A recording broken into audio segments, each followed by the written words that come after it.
Hai semua, selamat bertemu kembali di dalam video PDPR Cikgu dan terima kasih kerana menonton video PDPR ini. Dan untuk video kali ini, kita akan mempelajari berkenaan dengan kegiatan ekonomi utama di dunia di mana kita akan melihat kawasan eco-pelancongan di Malaysia sambungan daripada video yang lepas. Jadi bagi siapa-siapa yang belum melihat video tersebut, Cikgu sudah sediakan link video ini di atas. Dan bagi yang sudah, jom kita mulakan.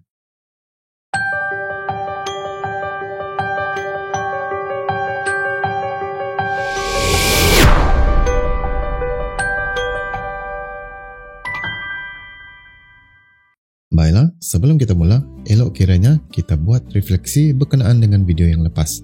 Di mana pada video yang lepas, kalau kita lihat, video yang lepas kita sudah mempelajari berkenaan dengan kegiatan ekonomi utama yang telah dijalankan di beberapa buah negara. Iaitu, pada video yang lepas, kita sudah melihat berkenaan dengan kegiatan ekonomi utama yang telah dijalankan di Thailand, Indonesia dan juga Jepun. Di mana Thailand merupakan pengeluar utama beras, manakala Indonesia pula ialah pengeluar utama kelapa sawit. Manakala Jepun pula ialah negara yang merupakan pengeluar terbesar kereta ataupun dalam industri otomotif. Manakala pada video kali ini, kita akan melihat berkenaan dengan kegiatan ekonomi tertia iaitu kegiatan pelancongan yang telah dijalankan di Malaysia. Di mana untuk Malaysia, kita akan melihat beberapa buah kawasan yang telah dijadikan eco-pelancongan. Tetapi sebelum itu, kita lihat dahulu definisi bagi eco-pelancongan. Mari kita lihat. Kegiatan ekonomi tertia iaitu eco-pelancongan di Malaysia.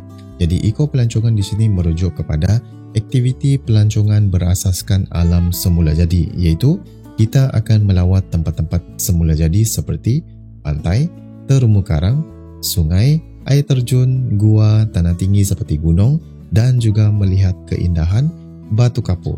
Jadi kedatangan pelancong ke kawasan eco-pelancongan ini banyak menggalakkan kegiatan ekonomi yang lain seperti perkhidmatan pengangkutan, industri perhotelan, restoran, kedai makan, kedai cenderahati dan juga kraft tangan. Jadi Malaysia sebenarnya sangat bertuah kerana mempunyai iklim khatulistiwa yang panas dan lembap sepanjang tahun. Ini akan menarik pelancong terutamanya daripada kawasan Eropah dan juga negara Asia Barat untuk melancong ke negara kita ini. Baiklah, berikut merupakan peta yang menunjukkan kedudukan eco-pelancongan di Malaysia. Di mana yang pertama kalau kita lihat, Kilim Geopark di Pulau Langkawi. Yang kedua ialah Pulau Perhentian Terengganu, Royal Belum di Perak, Taman Negara di Pahang, Taman Botani Negara di Selangor, Taman Negara Gunung Mulu di Sarawak dan juga Taman Negara Kinabalu di Sabah. Jadi yang seterusnya nanti kita akan melihat satu persatu kawasan eco-pelancongan kita di Malaysia. Mari kita lihat. Kawasan eco-pelancongan di Malaysia yang pertama iaitu Kilim Geopark di Kedah. Jadi gambar-gambar ini menunjukkan pemandangan di kawasan Kilim Geopark tersebut, di mana Kilim Geopark ini merupakan kawasan yang mempunyai keunikan pemandangan batu kapur yang berusia 500 juta tahun dahulu. Dan pengetahuan anda semua, Kilim Geopark ini telah diiktirafkan oleh UNESCO sebagai tapak warisan dunia. Yang kedua pula ialah Royal Belum Perak. Jadi gambar-gambar ini adalah merupakan pemandangan di kawasan Royal Belum tersebut, di mana Royal Belum ini merupakan antara ekologi hutan hujan tertua di dunia yang berusia 130 juta tahun. Jadi Royal Belum ini merupakan antara habitat ataupun kawasan penempatan spesies hidupan liar yang hampir terancam, iaitu seperti harimau Malaya, tape, beruang madu dan juga gajah Asia.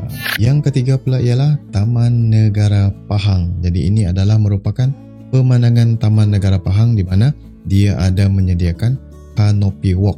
Okay? So untuk Taman Negara Pahang ini, pelancong datang untuk menikmati suasana dan juga pemandangan di kawasan pantai tersebut, di mana terdapat aktiviti-aktiviti seperti aktiviti beriadah seperti berkemah, menyusuri hutan dan juga sungai serta kita boleh memancing. Kita beralih kepada yang keempat iaitu Taman Botani Negara di Selangor. Jadi Taman Botani Negara di Selangor ini adalah pemandangannya seperti yang terdapat di dalam gambar, di mana Taman Botani Negara ini tempat terletaknya perkampungan budaya, taman dan juga kebun. Jadi kawasan ini merupakan kawasan persinggahan dan juga kawasan riadah bagi penduduk-penduduk di bandar, di mana kawasan ini telah dilengkapi dengan pelbagai kemudahan untuk pengunjung-pengunjung yang datang di sana. Sangat cantik pemandangannya. Okey, kita beralih pula kepada yang kelima. Yang kelima pula kita beralih kepada pulau, iaitu Pulau Perhentian di Terengganu.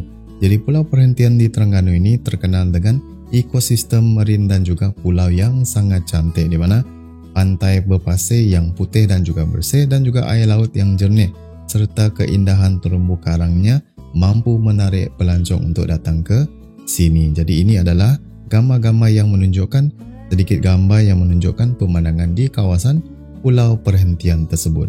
Kita beralih pula kepada yang keenam. Jadi yang keenam pula ialah Pulau Sipadan di Sabah. Jadi Pulau Sipadan di Sabah ini diiktiraf sebagai antara pulau yang tercantik di dunia. Kepelbagaian spesies hidupan marin serta keunikan terumbu karang ini dapat menggalakkan lagi aktiviti-aktiviti seperti scuba dan juga snorkeling. Dan tempat ini juga dilengkapi dengan pelbagai kemudahan chalet dan juga hotel yang menarik pelancong daripada luar negara. Baiklah, daripada Sabah kita beralih pula ke Sarawak, iaitu di Sarawak kita ada Taman Negara Gunung Mulu. Jadi ini adalah merupakan pemandangan di kawasan Taman Negara Gunung Mulu tersebut, di mana Taman Negara Gunung Mulu ini mempunyai rangkaian gua yang terpanjang di dunia. Dan di dalam gua tersebut terdapatnya gua rusa, iaitu gua yang mempunyai terowong yang terbesar di dunia. Dan juga terdapat kawasan rabong batu kapur yang tajam serta ngira yang dalam yang telah digelar sebagai The Pinnacles. Baiklah, daripada Sarawak tadi kita beralih semula ke Sabah, di mana Sabah kita ada Taman Negara Kinabalu. Jangan lupa Gunung Kinabalu. Jadi Gunung Kinabalu ini adalah merupakan kawasan eko pelancongan tanah tinggi yang nyaman, di mana di dalam kawasan Gunung Kinabalu ini terdapatnya hutan gunung yang unik yang mempunyai pelbagai spesies flora dan fauna. Selain itu juga, seperti yang kita sedia tahu, Gunung Kinabalu menyediakan laluan pendakian sehingga ke puncak gunung. Kita beralih pula kepada contoh-contoh soalan yang akan bertanyakan kepada kamu tentang aktiviti pelancongan di Malaysia. Katakan soalannya, uraikan faktor yang menggalakkan aktiviti pelancongan di Malaysia. Jadi jawapan yang anda boleh letak ialah yang pertama, kepelbagaian bentuk muka bumi yang menarik, cantik dan juga unik seperti pantai, terumbu karang, sungai, air terjun, gua, tanah tinggi, gunung dan juga batu kapur. Yang kedua pula ialah kemudahan infrastruktur yang lengkap seperti lapangan terbang, jalan raya, kemudahan jeti, kemudahan penginapan yang memberikan keselesaan kepada para pelancong. Yang ketiga pula ialah iklim khatulistiwa dengan suhu yang panas sekitar 27 darjah Celsius serta lembap sepanjang tahun menarik minat pelancong dari luar negara, terutamanya ketika musim sejuk di negara-negara seperti United Kingdom, Jepun dan juga Amerika Syarikat. Dan yang keempat pula yang kamu boleh letak jawapannya ialah dasar kerajaan yang menggalakkan perkembangan aktiviti pelancongan di negara ini melalui kempen Tahun Melawat Malaysia yang dianjurkan oleh Kementerian Pelancongan Malaysia. Baiklah, untuk soalan yang seterusnya pula ialah katakan soalannya, mengapakah aktiviti eko pelancongan penting dalam memacu perkembangan ekonomi negara Malaysia? Jadi antara jawapan-jawapan yang kamu boleh letak ialah yang pertama, membantu menjana pendapatan negara melalui tukaran wang asing daripada pelancong luar negara yang datang ke Malaysia seperti dari Amerika Syarikat dan juga China.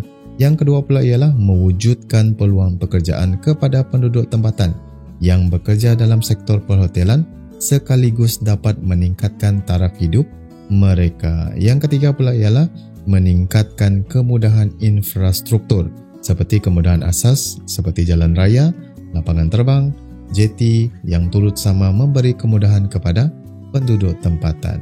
Yang keempat pula ialah membantu mengekalkan habitat flora dan fauna sejajar dengan penubuhan taman-taman negara yang turut sama menjadi kawasan tarikan pelancongan seperti di Taman Negara Pahang dan juga Taman Negara Kinabalu. Jadi begitulah tadi pembelajaran berkenaan dengan kawasan-kawasan eko pelancongan di Malaysia. Maka lengkaplah sudah pembelajaran kita berkenaan dengan topik 9.3 iaitu kegiatan ekonomi di dunia, di mana kita sudah melihat 4 kawasan iaitu Thailand, Indonesia, Jepun dan Malaysia kita seperti yang kita belajar tadi. So, sehingga kita berjumpa lagi di video yang seterusnya. Jangan lupa stay safe dan teruskan menimba ilmu geografi. Okay? Bye-bye.